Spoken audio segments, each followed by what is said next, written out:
Esse paradigma, ele está mudando. E eu acredito que essa mudança vem partindo do uso medicinal, partindo da luta das mães, que iniciou lá atrás, em 2014. Então, eu acredito que a gente vai conseguir sim reverter não só o uso medicinal, mas o uso industrial e o uso social, que nada é mais do que uma forma de se medicar, não é diferente de nada. O que a gente não quer é que o governo ele faça o que ele quer com as pessoas que são hoje, né, tratadas com cannabis medicinal, seja ela de forma individual ou coletiva. O governo hoje ele vê isso como um crime, vê isso como algo antissocial, algo... não tem palavras, né? Eles fazem com que a gente se sinta humilhado, se sinta diferente, se sinta... Eu batizei isso de canafobia, né? Que é discriminação de quem usa essa planta, seja ela de qualquer forma. A canafobia ela veio para fazer com que a gente se sinta menor, que a gente se sinta inferior, que a gente tenha esse medo, né, de estar falando que a gente usa cannabis, de que a gente é diferente, ou que a gente tem uma postura esquerdista. Nada disso. O que a gente tem hoje é lutado pela vida, né? A vida, para mim, para a gente, para a Brace, é mais importante, né, do que esse status, né, de ilegalidade, né, que faz com que as pessoas de bem, né, sejam enjauladas, encarceradas, né? Essa falta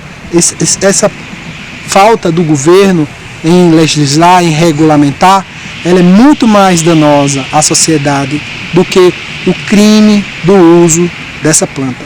Infelizmente, nós vivemos um momento, né, de obscurantismo total, né, de retrocesso, mas como toda luta, né, há de vir o dia em que as flores, né, vão desabrochar, e que eu creio que será um momento novo de esperança. Eu acredito que a gente vai mudar isso muito em breve.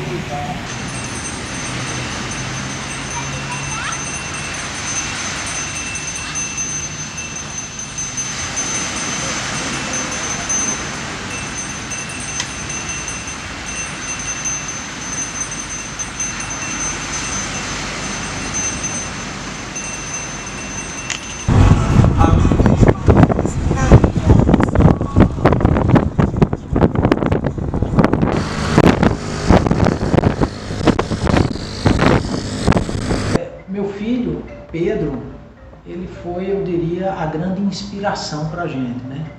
Pedro nasceu bem, mas por uma negligência médica, ele acabou agravando um quadro de infecção pulmonar não tratado, e aí ele teve várias paradas cardiorrespiratórias e teve anóxia. E como consequência da anóxia, ele foi vítima da síndrome de West, que é uma síndrome epilética. E essa síndrome causou atraso global no desenvolvimento dele, uma epilepsia refratária que não respondia a medicamentos, e esse quadro, aos 4 anos de idade, agravou-se para uma síndrome chamada Lennox-Gastaut. Então, todo esse período, nós tentamos toda forma de tratamento com Pedro e nada resolvia. Ele chegou a tomar 16 comprimidos de 5 anticonvulsivantes combinados, já tinha feito ACTH, que é um tipo de medicação que imita um hormônio do crescimento, bem difícil, já tinha feito dieta cetogênica e nada conseguia controlar essas crises dele. E aí ele atraso, ele não olhava no olho, ele não tinha reações emocionais, atendia a estímulos, ele não usava os braços, ele não andava, tinha as perninhas bem magrinhas, não tinha controle de tronco nem de cabeça. Eu me lembro que na época os médicos que já acompanhavam ele, né, neurologistas, diziam assim: mas vocês são loucos, vão dar maconha pro filho de vocês, aquela coisa, né? E assim, a gente já tinha dado tanta coisa, a gente já tinha dado, né, benzodiazepínicos, anticonvulsivantes. Quando o Pedro começou a usar o óleo, imagina, uma criança de 4 anos tomava 16 comprimidos por dia de 5 anticonvulsivantes diferentes. e mesmo assim convulsionava, né? Esse tanto de vezes. E foi aí que em 2014, através de uma reportagem no Fantástico, a gente já tinha ouvido falar nos Estados Unidos, em 2013, mas muito por cima, de uma menina chamada Charlotte que tinha usado esse óleo de rico em canabidiol e estava controlando as crises dela. E depois aí veio esse boom com uma reportagem do Fantástico, dizendo da realidade de um casal lá em Brasília. E nós procuramos saber, e aí a maconha entrou na vida da gente com muita força, porque ele entrou como uma esperança, né? A possibilidade de Pedro controlar as crises e poder se desenvolver de uma forma melhor, ter mais qualidade de vida, sofrer menos, e nós junto com ele também.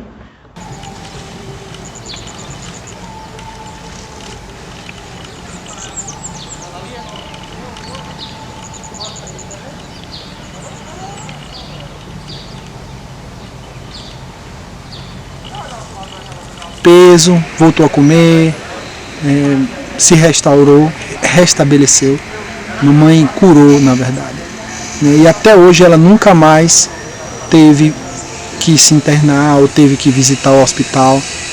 Mamãe realmente foi o meu caso número 1, foi o que me motivou a fazer tudo isso, né? Depois, em 2014, eu vi no Fantástico uma mãe que estava lutando pelo CBD, e o CBD era derivado da maconha, e eu não conhecia aquilo, eu conheci o THC, né? E aquilo me abriu os olhos, eu disse, uau, que é bom para epilepsia, o meu irmão é epilético, então eu vou atrás disso. E foi aí que eu fui atrás de importar esse óleo de CBD. Começamos a importar em abril de 2014, em abril de 2014 fizemos a primeira importação, ainda assim, sem saber nem por onde começar, como é que usava, mas trouxemos, né, a partir desse documentário que a gente viu na TV, e entramos em contato com aquela família, e eles nos ajudaram, deram contato da empresa, de onde eles traziam e tal, e a gente comprava. Ilegal? Ilegal, exato, aquela família, o Fischer e a Catiele, né? A gente se tornou amigo, depois eles nos ajudaram bastante no começo, até a gente conseguir saber por onde a gente começava para estudar, porque assim, os médicos não conheciam e nem se dispunham a fazer esse caminho terapêutico com a gente, né? A gente que teve que estudar muito. Conseguimos juntar 15 famílias com 16 pacientes, e a gente foi atrás de tentar importar. A gente fazia rifas, a gente fazia várias atividades para a gente conseguir grana para ter dinheiro para importar, que era caríssimo naquela época, o óleo da cannabis, né? E aí foi quando uma das nossas remessas foi presa na Anvisa e a gente não conseguiu tê-la. E foi aí quando a gente ficou revoltado, porque a gente ficou sem a presença dessa medicação, e nós procuramos o Ministério Público Federal. Naquela época, o Dr. José Godoy estava entrando na Procuradoria Regional dos Direitos do Cidadão, e nós fizemos uma visita a ele, né? Aí naquele momento a gente já começava a ter uma visão política dessa questão. A gente começou a nos identificar como um segmento da sociedade ao qual estava sendo negado o direito à saúde. E foi então que a gente começou a fazer essa batalha. E entrou com uma ação, foi a primeira ação coletiva no país. 15 famílias entraram coletivamente com ação através do Ministério Público Federal para que a gente pudesse importar o óleo de cannabis de onde a gente quisesse, e a Anvisa nem a União poderiam fazer nada a respeito para impedir. A gente não precisava mais de autorização da Anvisa. Foi a primeira grande conquista nossa, né? Hoje é isso aí, para não tomar decisão só. Show de bola. Então é isso, cara. Eu acho que vai... Eu comecei a ajudar as mães a importar 1, 2, 20, 30, 300 famílias estavam importando ali em 2014, mais ou menos. E aí a gente passou a lutar pelo uso da cannabis medicinal, e deixamos só de falar o canabidiol, né? Passamos a lutar pela planta toda, lutamos pela Anvisa, autorizar para que a gente pudesse importar, depois autorizar a produção nacional, e a gente até hoje luta por isso, né?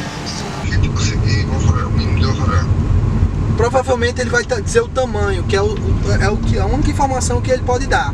Porque ele vai dizer o quê? Não, você tem que seguir a 327, né?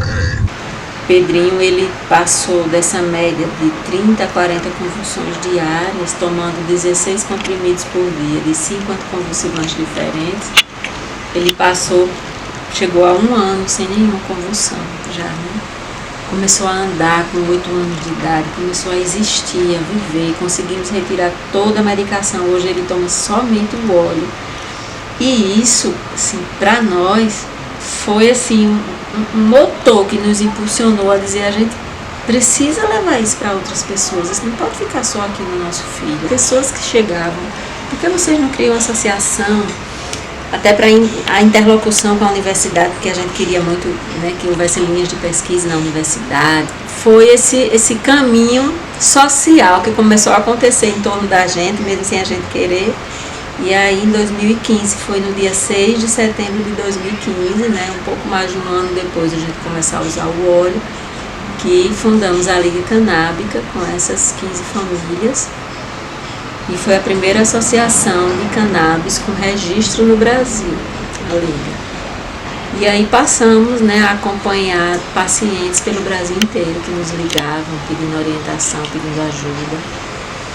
Depois conseguimos, né, contactar com a universidade. A UFPB foi a primeira universidade no Brasil também a ter uma disciplina que é ofertada, né, para os estudantes da área de farmácia, medicina, biomedicina. E hoje, né, já há linhas de pesquisa, o movimento já cresceu.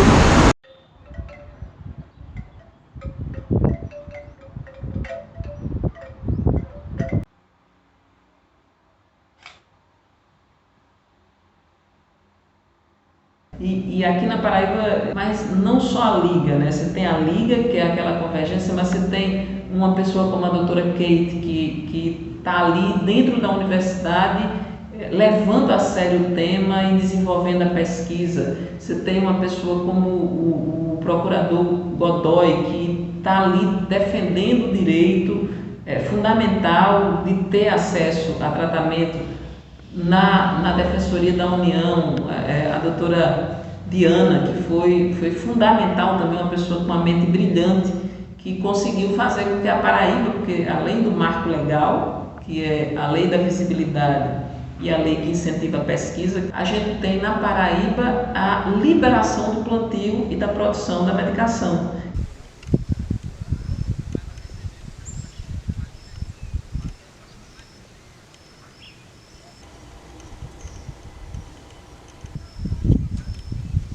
A luta ela vem desde 2013 e eu estou aqui agora 2022 com 30 mil pacientes, com 29 mil plantas de cannabis aqui em Campina Grande, né? João Pessoa é a fábrica onde a gente produz o óleo, onde a gente invasa, mas a Paraíba, né, ela é hoje a vanguarda do tratamento da cannabis medicinal no Brasil.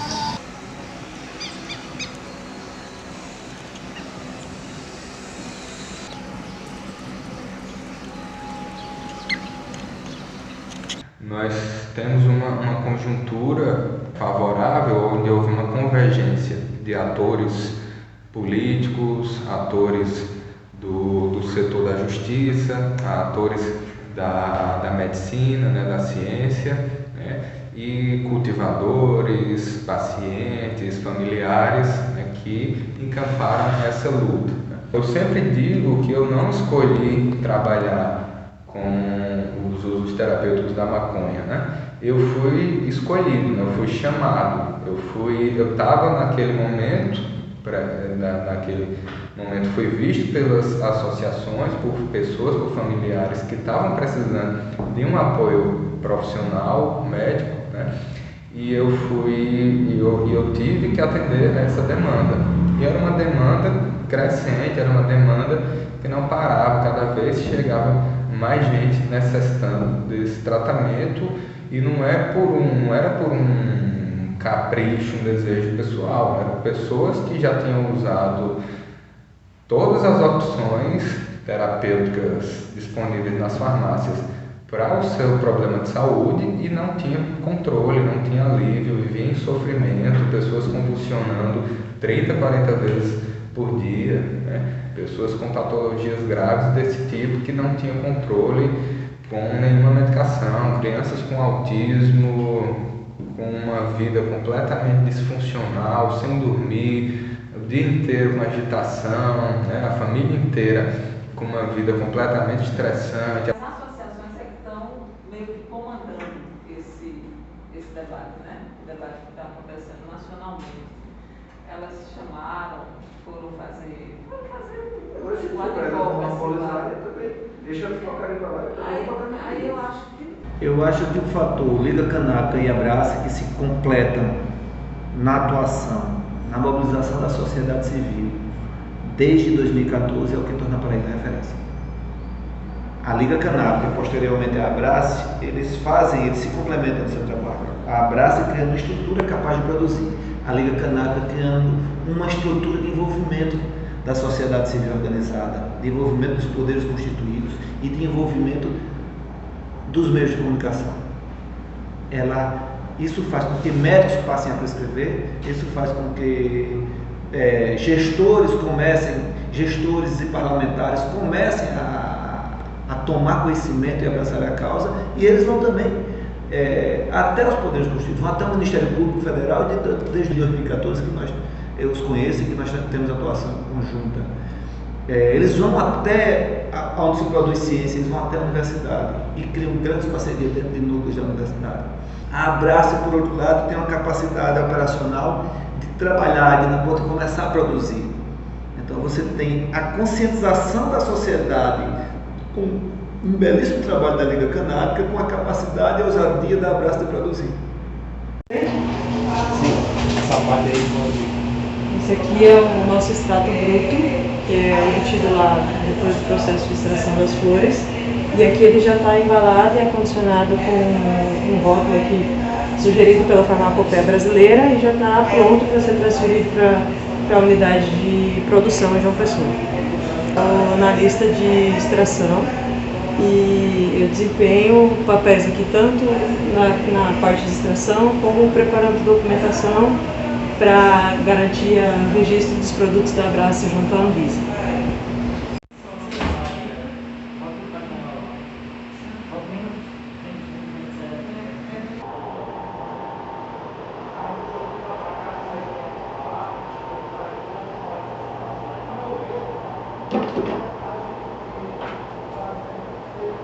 Vamos fazer isso, vamos estar em contato com essa planta e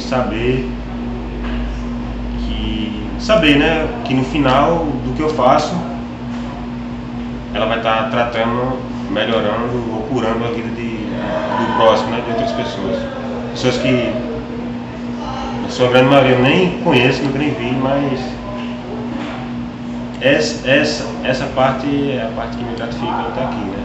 Atualmente aqui eu estou exercendo a função de técnico de laboratório, né? Na parte de extração, e eu meio que manipulo ali aquelas máquinas ali, né? A extratora, filtro e a rota evaporadora. Basicamente eu faço isso aqui. A parte de extração dos óleos, tanto a parte do óleo clássico como o gold, né? Que é o interizado.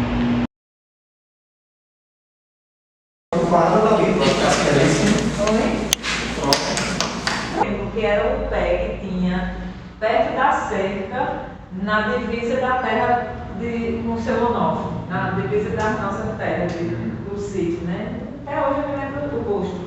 Eu lembro o gosto de vários, de laranja, de caju. A gente juntava um bando de moleque, assim, 5 a 10, cada um numa bicicleta velha, porque não tinha subido. A cannabis não pode deixar de ser um bem utilizado pela humanidade, regulado e com garantia de acesso gratuito e seguro, barato, porque não se pode fazer da medicação com a cannabis, com a maconha, uma coisa inacessível. É preciso ser uma medicação acessível.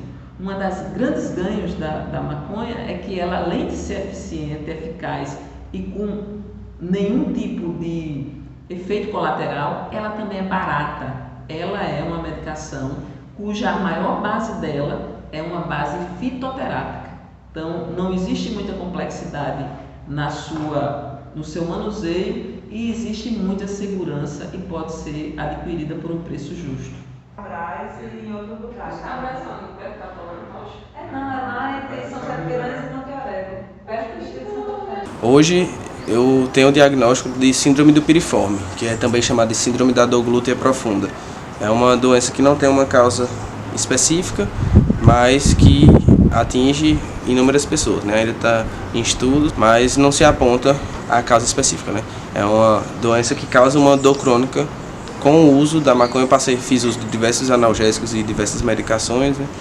Com algumas eu consegui benefícios, como por exemplo a codeína, porém com grande efeito colateral, né? Que a codeína tem um índice de dependência fortíssimo, né? Tive problemas estomacais, dores na barriga também, foi por conta disso que eu deixei de usar, né?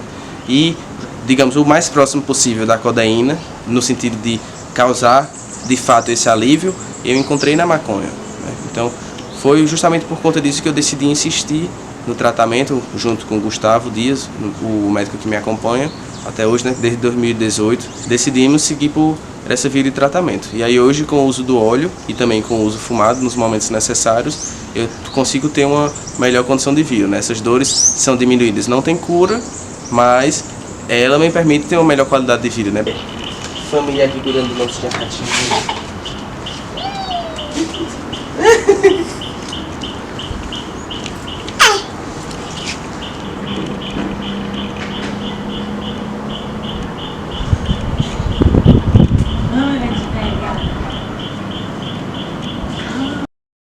É uma planta que permitiu a construção de velas e de cordas que permite a travessia do oceano como o Oceano Atlântico, né?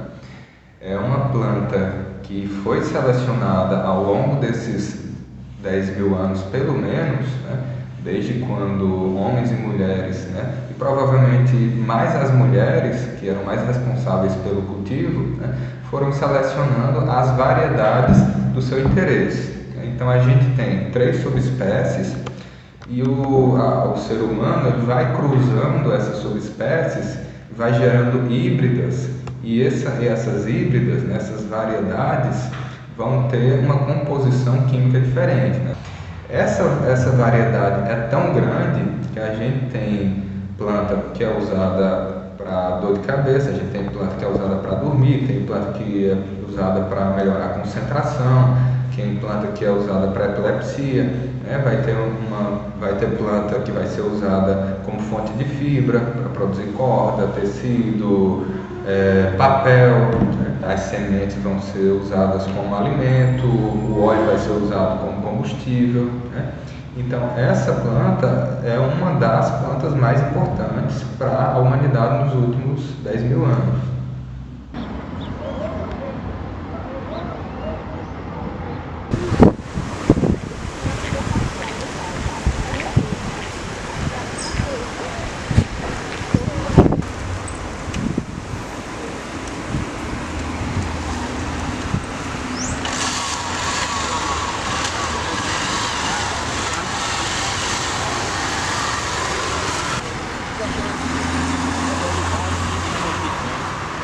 Essa primeira lei de drogas, em 2006, que trouxe uma diferenciação no artigo 28 com pessoas que são consideradas usuárias, né, pessoas que fazem uso de drogas, e no artigo 33, na lei de 2006, né, como traficantes, só que sem definir critérios básicos. Então isso ficou muito subjetivo a cargo do próprio juiz ou da palavra do policial como principal testemunho, digamos, né. Como consequência dessa lei, o superencarceramento de pessoas, né, e com isso a gente vê que as principais pessoas afetadas são as pessoas negras e os territórios, são as favelas, são as comunidades, os bairros de baixa renda. A gente encontra hoje inúmeras pessoas que vendem em bairros nobres, falando um pouco de João Pessoa, né? No Bessa, né? Manaíra, enfim. Só que a maioria das manchetes são pessoas nos bairros pobres, né? As pessoas que são consideradas traficantes, que inclusive são estampadas como traficantes nas matérias, são as pessoas periféricas, pessoas negras e indígenas que moram nesses bairros, né? Essa garra não perde essa mania.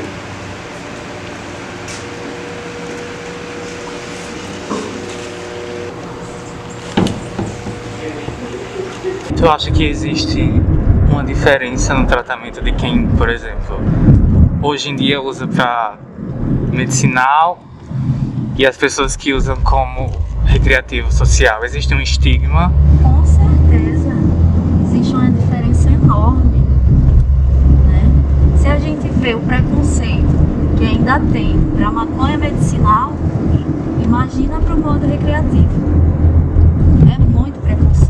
Chamam de vagabundo, marginal, acham que somos bandidos. Mas na verdade não somos. Somos trabalhadores, pessoas honestas, que contribuem para a sociedade e que precisa. Para livrar os estresses, para não ir para a bebida. Porque eu acho que a bebida, ela causa muito mais transtornos do que a maconha.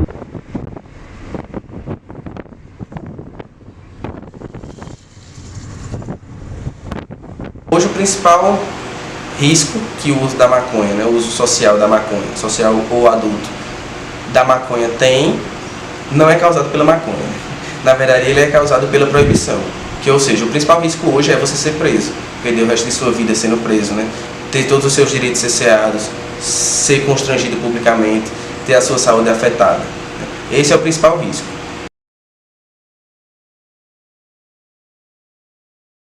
Então, como outras substâncias psicoativas, a maconha é uma planta que ativa uma região do nosso cérebro, que é a região da recompensa, certo? Então, quando essa região é ativada, é produzida uma sensação de prazer. Isso é o que acontece com a maioria das drogas de uso recreativo, né?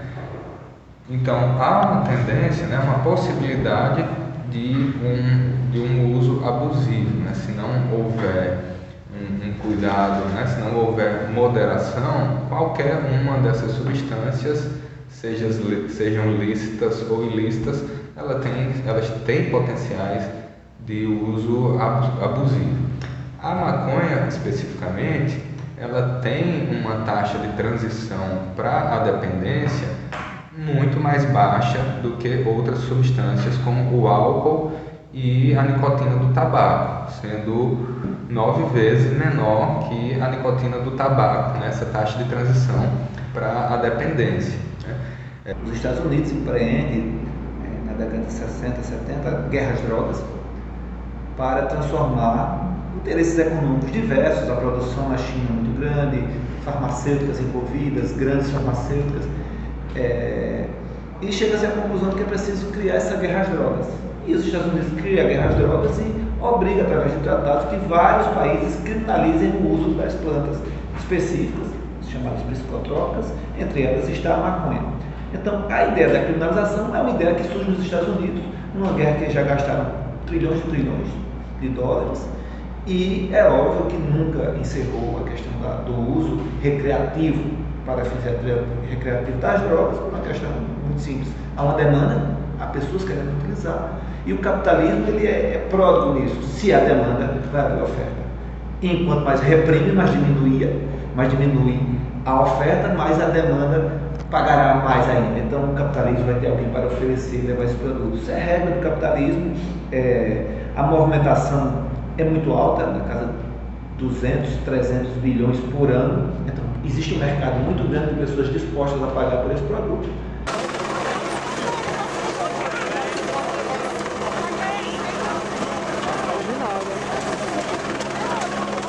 Manaíra, você vê a galera fumando dentro do carro, do seu lado, parado no sinal. Parece que nada está acontecendo. A polícia nem olha do lado para saber quem é. Por conta do bairro, né? Agora vem pro Valentino, ele sente o cheiro de maconha. Ele já imediatamente já olha para os lados, saber quem é, onde é, já para, já dá batida. Essa ideia de proibir a maconha aqui, né, é uma planta com registros de uso terapêutico de 7.000 anos, né, a gente tem escritos na China, foi um dos primeiros, não que se tenha começado a usar há 7.000 anos, certamente se começou a usar desde que a humanidade existe, mas documentado, né, com textos com receitas e prescrições para diversos males a partir da primeira farmacopeia na China, que data de cerca de 7.000 anos atrás. Então, assim, sempre foi uma planta usada de forma terapêutica, sempre foi uma planta usada de forma ritualística. Só que não havia a categorização desses usos, né? O traficante, o paciente, o pajé, o industrial. Esses usos, eles foram categorizados a partir da proibição. Antes havia uma comunidade que se relacionava com a planta e que muitas vezes o uso ritualístico ele era feito num contexto também terapêutico. O uso terapêutico era feito num contexto ritualístico. A gente não sabe bem onde terminava, onde começava, porque assim é a relação com outras plantas medicinais que a gente tem acesso e as pessoas cultivam, né? Principalmente na zona rural, aqui na Paraíba, a gente tem muito esse hábito de se utilizar plantas medicinais e que muitas vezes são usadas no ritual mesmo ali, mas que com a maconha isso foi sendo, né, separado a fim de criminalizar uma conduta que era inerente a uma população. Então, assim, não só a maconha, mas a capoeira, o candomblé, o jazz, o samba, que eram práticas dessa comunidade, foram criminalizadas.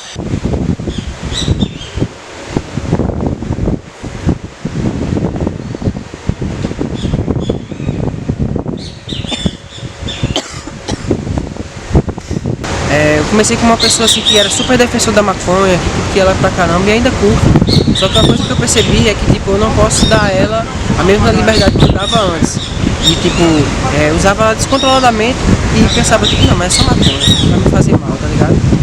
Apesar de muitas pessoas não considerarem droga ou não gostarem que se fale droga, eu acho que é muito importante que a gente fale que a maconha de fato é uma droga pensando na consideração da OMS, né? Porque senão a gente cai no negócio, a maconha não é droga, então quando a gente diz que a maconha não é droga, a gente indiretamente está demonizando as outras substâncias, né? E a questão não é sobre a substância em si.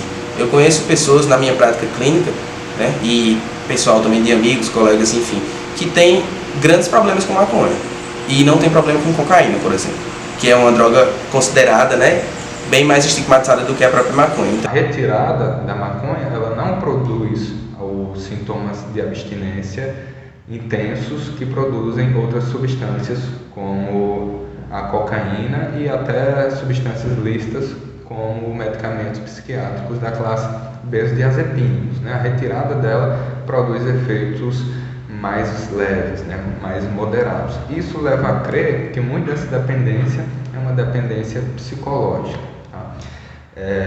Então essa é uma situação que tem que ser levada em consideração, principalmente o uso prematuro, o uso precoce da maconha, né? Então o uso entre crianças e adolescentes, isso tem que ter uma atenção especial, né, das famílias, das autoridades, do Estado.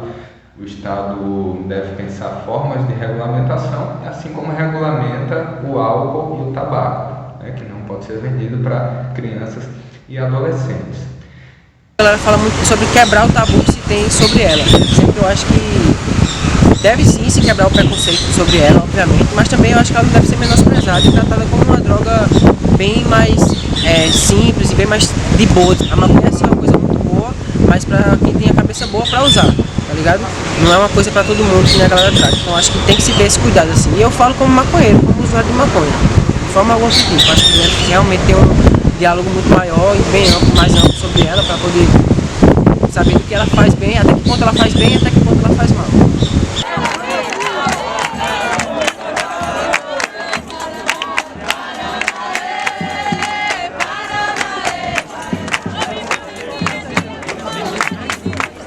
A descriminalização é você dizer que não é crime. Você pode, inclusive, ter outras medidas governamentais para coibir o uso, sejam tributárias. Olha, você vai pagar um tributo alto. Inclusive, esses recursos seriam utilizados nas chamadas políticas de redução de dano. Você ter medidas administrativas de apreensão de produtos, você ter exigências mínimas de qualidade do produto para poder ser distribuído, Então, existiam outras possibilidades que não a criminalização para você regular e acompanhar e diminuir danos pelo consumo das drogas e principalmente pelo consumo excessivo. É preciso dizer que o Estado autoriza o uso de várias drogas, são legais, como o álcool e o tabaco, entre outros, mas essas são as duas principais que são autorizadas, inclusive possuem um lobby muito grande dentro dos governos, certo? E legalização é você ter uma política de uso de drogas, e eu acho que precisava se trabalhar, certo? O tabu de ser crime você não discute, as pessoas estão utilizando mesmo sendo crime, e as pessoas estão utilizando da forma inadequada e talvez um produto muito pior, com muito mais danos à saúde do que se você liberasse, mas ao mesmo tempo tivesse agências e instituições que verificassem qualidades mínimas, indicassem quantidades que não deveriam ser ultrapassadas, indicassem rede de tratamento e indicassem outros caminhos de redução de danos que não fosse exatamente transformando em crime. É preciso dizer que o crime, transformar em crime qualquer conduta, ela traz uma série de tabus, uma série de questões que impossibilita, por exemplo, discutir isso tudo que eu falei.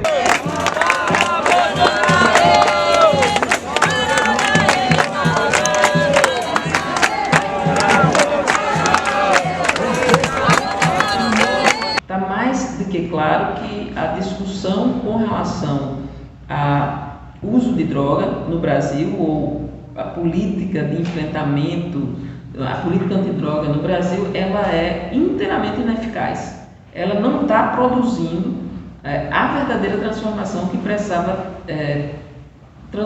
transcorrer na nossa realidade. Nós temos pessoas que são adictas, que são inteiramente dependentes, que não têm tratamento, que não tem nenhum tipo de abordagem mais humanizada, adequada, né? Essa abordagem da redução de danos, que termina sendo a mais eficiente em todo o país. E nós temos uma verdadeira fábrica de pessoas que entram no mundo do crime a partir desses espaços de favela, onde os jovens negros estão fixados e que se transformam muito antes de atingir a maioridade em pessoas utilizadas pelo tráfico de drogas muito cedo e que terminam sendo presos e dentro do presídio são aliciados a fazerem parte dessas corporações criminosas. Então, um cenário proibicionista é um cenário que não possibilita nenhum tipo de controle de qualidade. Então, aquela maconha que é comprada na esquina, no beco, né, ou na boca de fumo, é uma maconha que a pessoa, o jovem ou o adulto que está comprando não tem muita ideia de onde ela vem, por onde passou, se está contaminada, se está misturado com outra droga, se está degradada, né, se tem crescimento de bactérias, de fungos, né? Então tudo isso traz um maior risco para o consumo, né? Riscos muito maiores do que a planta em si pode trazer, né? Então é uma coisa extremamente complexa que precisa ser tratada com a seriedade que nós devemos.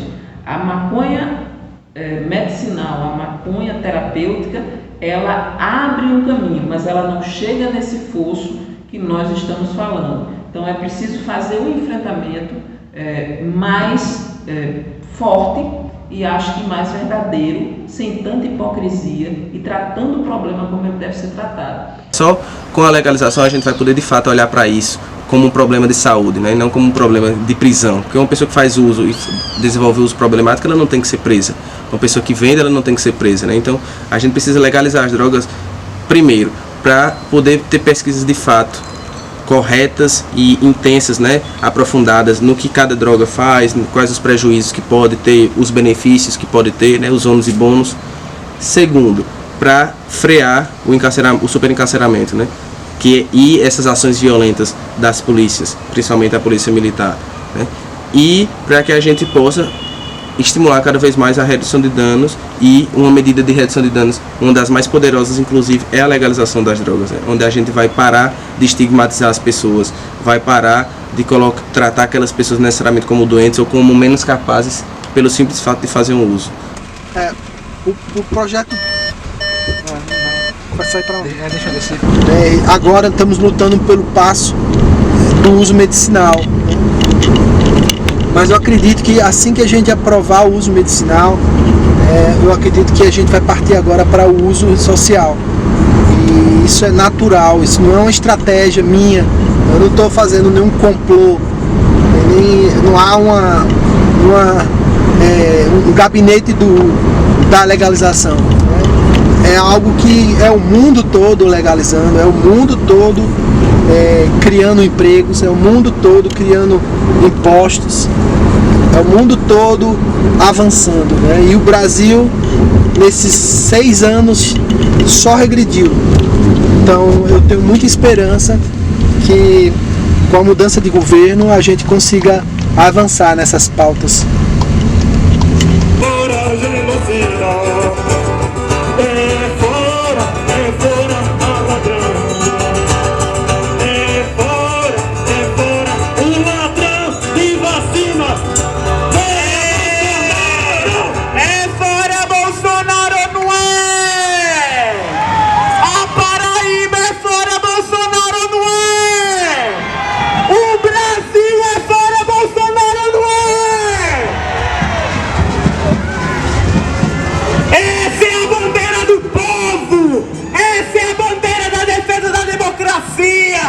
Da defesa da vida!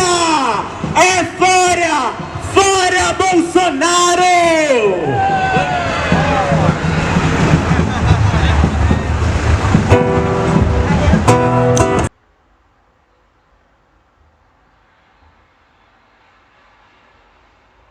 Ô Sheila, eu não estou conseguindo entrar aqui não. Rapaz, veja aí, porque eu não estou conseguindo. Aquele link que ele passou para médicos que trabalham com práticas integrativas, médicos que trabalham com substâncias psicodélicas, por exemplo, que tem sido testado, e a ciência está começando a abrir-se para isso, porque anterior à ciência houve um conhecimento popular, houve uma história milenar que legitimou essa prática. Então é muito importante que os profissionais de saúde eles tenham isso como claro. Tão legítimo quanto o conhecimento acumulado no sentido do controle da composição, da pesquisa científica, do canabinoide isolado, testado para certa patologia, é também o conhecimento popular, o saber popular construído a partir da experiência comunitária milenar, ancestral, que passa de geração em geração. Nós não somos somente uma associação de pacientes, eu acho que a Liga é muito mais um movimento social, porque a gente também integra parcerias, né, e a gente acolhe nesse nosso ativismo outras frentes, como movimento negro, movimento de mulheres, movimentos LGBTQIA+, né. Desde o começo da Liga a gente sempre se preocupou, né, movimentos a Marcha da Maconha, movimentos antiproibicionistas, a gente sempre esteve muito junto. Pessoas que trabalham com redução de dano, saúde mental. Então, assim, é um movimento que é mais amplo do que fornecer óleos e extratos de cannabis aos pacientes. A Liga ela luta por uma reconfiguração da política de drogas no Brasil.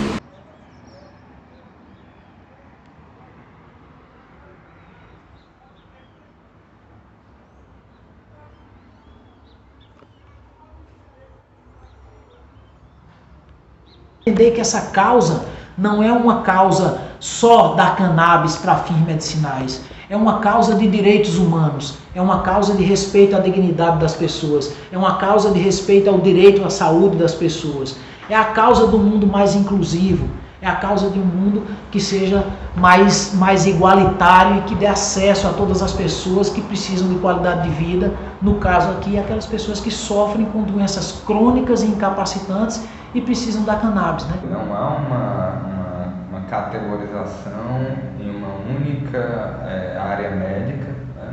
Não são apenas patologias da neurologia, hoje tem sido usado muito para a epilepsia, né? Algumas síndromes epilépticas refratárias têm um alto nível de evidência científica para esses tratamentos, mas para outras patologias da neurologia, como Alzheimer, como Parkinson, também tem sido muito utilizado.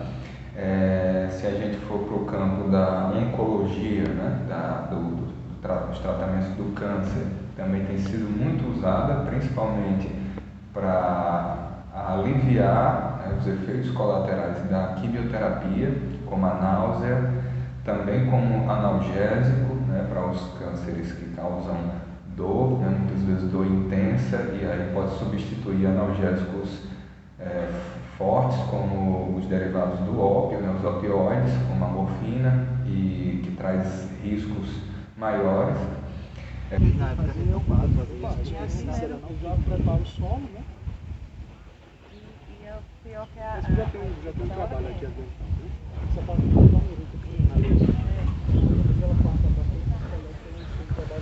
Alguns dizem que aqui é a Califórnia brasileira. Eu não sei. Eu só sei que eu resolvi o problema da minha família e hoje eu resolvo o problema de mais de 30 mil famílias. E eu acredito que isso não vai parar aqui, né? A cannabis veio para ficar. Esse tratamento ele tem sido uma grande diferença em todas essas vidas e eu tomei isso como missão de vida. Então aqui estou, aqui ficarei enquanto Deus permitir. É interessante que a cannabis não fica apenas nesse potencial terapêutico. Ela tem outros potenciais, a fibra dela é muito importante. Tem vários materiais que são construídos através disso. A indústria têxtil pode se beneficiar da cannabis para fins terapêuticos. A indústria de papel e celulose pode se beneficiar. A indústria de diversos materiais, desde materiais de construção, por exemplo, até materiais para a construção de carros, de aviões, uma série de produtos que podem ser fabricados a partir da fibra da cannabis. Sem falar que ela tem um potencial também cosmético, por exemplo, cremes, shampoos, hidratantes, lubrificantes e tantos outros, pomadas e tantos outros produtos da cosmética que podem ser usados e com um potencial muito bom da cannabis, que é um potencial anti-inflamatório, que é um potencial regenerador, que é um potencial de dar qualidade aos tecidos. Ela pode ser usada também para purificar o solo, para ajudar na conservação do solo, do meio ambiente, na medida em que ela ajuda, por exemplo, a limpar solos contaminados com metais pesados, com agrotóxicos, por exemplo. Então é um potencial imenso aqui. E esse potencial ele pode fazer uma revolução tanto na economia de um país, como também na geração de empregos, como também na inclusão social dessas pessoas. Imagine materiais de construção que você tem muito mais resistentes, você pode construir casas mais baratas com tijolos feitos da fibra de cannabis, por exemplo, e ter as pessoas podendo ter acesso à habitação de qualidade por um preço mais barato, que seria mais pessoas sendo incluídas com menos gastos do Estado, né, nessa política pública, né? Esse aqui é um concreto, um tijolo feito com a fibra da cannabis. Cada tijolo desse ele usa 750 gramas de fibra, 2 litros de água e 2 litros de calcário. Nós misturamos, fazemos uma massa e quando a massa está pronta, a gente coloca esse material em um bloco, prensamos com outro pedaço de madeira ou com outro objeto e depois tiramos do bloco. Rapidamente, com 15 minutos, a gente já vai ter um tijolo pronto e com mais 4 horas de uso, de secagem, ele vai estar pronto para ser industrializado e aproveitado na indústria, em construção. Além de ser um material ecológico, a gente não vai precisar degradar matas, poluir o meio ambiente para estar trabalhando com construção, porque aqui é um material totalmente orgânico e reaproveitável.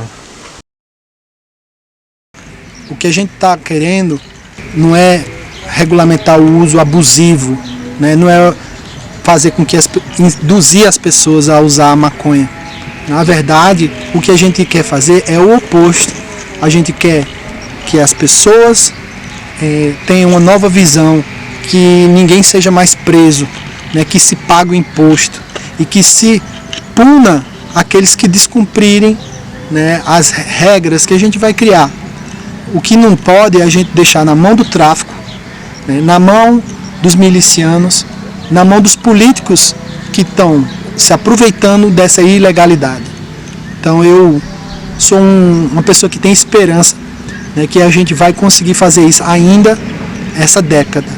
Então a Abrace é um exemplo disso e deve ser seguido.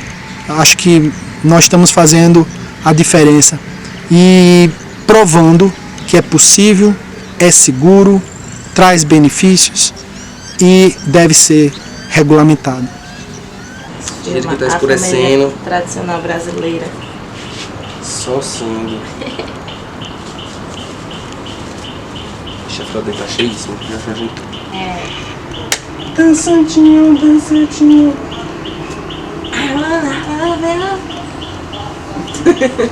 Eu acho que daqui a 10 anos o uso medicinal vai estar de fato bem estabelecido e de alguma forma regulamentado por lei. Apesar de que não é suficiente, não dá conta dos problemas da guerra às drogas em si, né? Então eu acho que nesse ponto da legalização das drogas, né, ou da legalização da maconha, de fato, para um uso mais amplo, a gente ainda não vai ter daqui a 10 anos. Eu fico um pouco triste de dizer isso, né? Mas não sinto que de fato eu estou sendo pessimista, né? Porque a gente vem aí num governo conservador, né, com várias atuações fascistas. Estamos aí num meio, por mais que digamos, temos eleição, né, que troque o governante, a gente ainda vai sofrer muito com o conservadorismo que se estabeleceu e se fortaleceu, né? Então eu acho que essa parte do medicinal, do uso terapêutico vai estar bem estabelecido. Eu arrisco dizer até com uma lei específica para isso, mas de forma mais ampla ainda não. Talvez descriminalizado, né? Que aí entra um pouco naquela problemática de que a descriminalização não dá conta, mas pode ser um passo, né? Mas contanto que nós, militantes, não nos contentamos com isso, né? Que se isso acontecer, que seja mais um passo, mas que não esfrie a nossa luta, né? Que é justamente pela legalização de todas as drogas.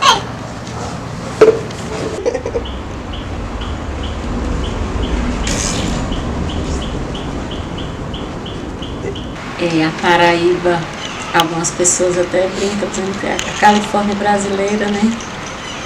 Eu nem gosto dessa comparação, porque eu acho que a gente precisa encontrar o nosso caminho, né?